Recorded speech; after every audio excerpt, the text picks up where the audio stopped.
Alors, shalom, shalom. Je voudrais un peu m'adresser à ce qu'on appelle Union africaine, communauté internationale, ONU, et ainsi de suite. Je ne sais pas à quoi sert l'Union africaine. L'Union africaine, lorsqu'il y a des élections dans les pays, parfois ils envoient des observateurs qui viennent observer avec les lunettes du pouvoir en place et ils font des faux rapports qui vont dans le sens que les élections se sont bien déroulées. Et en même temps, ils ont même parfois des preuves que l'élection s'est mal déroulée. Mais comme ils participent aux coups d'État électoraux qui se font dans les pays, ils préfèrent attendre que le coup d'État électoral soit fait et après, ils acceptent, ils adoubent le pouvoir en place. Jamais l'Union africaine n'a fait une déclaration pour dire que dans tel pays, les populations sont en train de réclamer les vrais résultats, sont en train de réclamer l'alternance. Jamais. L'Union africaine, c'est l'union des partis au pouvoir. Quelle que soit la manière, mais l'essentiel, c'est que ce soit un coup d'État électoral, soit un coup d'État institutionnel. Mais ce qu'on doit comprendre, c'est que avant ce qu'on dit après, mais il y a d'abord le mot coup d'État qui est devant. Que ce soit un coup d'État militaire, coup d'État institutionnel, coup d'État électoral. Mais pourquoi condamner le coup d'État militaire? Pourquoi ne condamner que le coup d'État militaire lorsqu'on sait que tout ça, ce sont des coups d'État?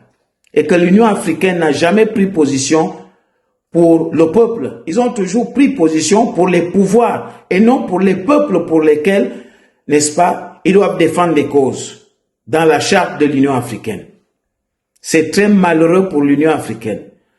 Je pense même que certains pays, comme le Maroc l'avait fait à un moment donné, en quittant l'OUA, ça ne sert à rien d'être même membre de l'Union africaine dans ce genre de, dans ce contexte-là, où les pays ne sont pas pris en compte, où ils sont là seulement comme une chambre d'enregistrement pour adouber les pouvoirs en place, peu importe la manière que les gens arrivent au pouvoir. C'est pas ça, c'est pas ce qu'il faut. Vous avez parfois des preuves qu'il y a eu tricherie, mais vous acceptez ça. L'Union africaine, vous nous servez à quoi? Vraiment, si le Gabon n'est plus membre de l'Union africaine, on perd quoi? C'est vous qui perdez parce que nos cotisations vous servent. Quel est le pays francophone africain aujourd'hui qui peut servir d'exemple de démocratie pour venir faire des leçons de démocratie au Gabon? Quel est ce pays francophone aujourd'hui qui peut servir d'exemple? Tous les pays francophones, on sait bien que les opposants sont mitraillés, maltraités, emprisonnés.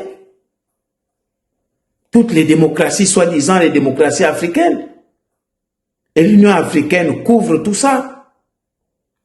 Et vous venez faire des leçons au Gabon, des leçons de démocratie. Est-ce que vraiment les pays francophones d'Afrique, là, vous êtes bien placés pour parler de démocratie, surtout subsahariens?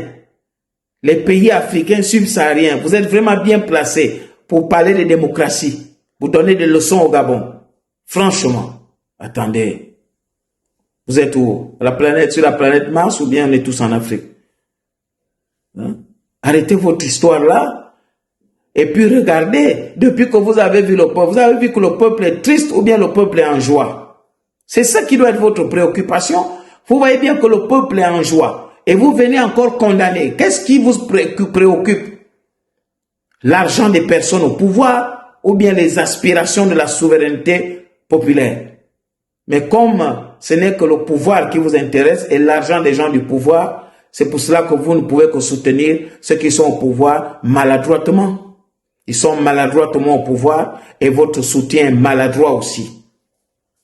Au lieu de voir que le peuple gabonais est dans la joie, le peuple gabonais a retrouvé sa souveraineté pour s'exprimer librement.